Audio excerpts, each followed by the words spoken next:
Wel, me servisa nos a começar por fim, riba lo qual tabira e reunião para tratar o refinanciamento de débito que aruba acumular com Holanda para nós por surpassar o momento de Covid e pandemia. A pandemia tem efeito grande arriba nossa economia, também arriba nossa finança pública, pero a ajudança tem no momento que nós estamos investir. E agora que o período passa, aruba está baindo melhor nossa economia está pick up, tabira momento também que nós temos papia arriba lo qual que tabira conta paga back e deve aqui não de enquanto aia na que condição pois essa aqui tá e começa me visa no começamento por fim passou tá algo que a Aruba de pedir acaba tava tá pedindo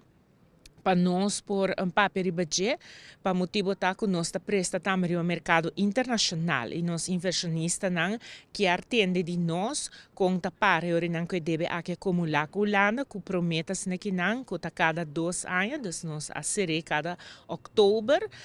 eigenlijk e deve aquilo ja, Mr. Awardo pagar, pero a halé, dus agora que não outubro trobe e deve tá madurar com Holanda e pensei Mr. tem vista que também para DJ. Pois agora que nós a começar com a primeira reunião riba e nível de bestuur, caminho junto com os staatssecretários, nós a começar na GEM por bisa importante tá que não quer mira e plano de Aruba financeiro econômico para o tempo que sigue nós dilante, para assim ora não por ter vista também riba e capacidade de pago que Aruba também tem e próximo tempo nós dilante e debi na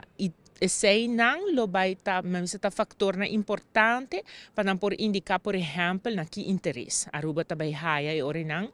para pagar e deve aqui back pois Mr. Bisa reunião na comissão ela vai de bom esfera nós está até não também com nosso equipo que tá ajuda nós den e toda discussão aqui pero agora que na Mr. Bisa que tá promete viajar com nossa comissão riba nível de bestuur dus junto com o staatssecretário mês que nós começamos a atender essa aqui. Pois é bom começo. Lo sigue mais reuniões, sim, de maneira a indicar para junho, me quer já acaba nós lutin do qual está o plano financeiro econômico, e FEM, mês que nós traga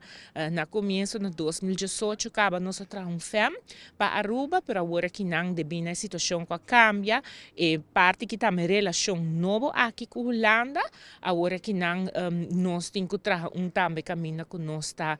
primeiro aqui que também passa e a senhora não para nos portar mais detalhe com ele etapa por paga e deve aqui back Holanda.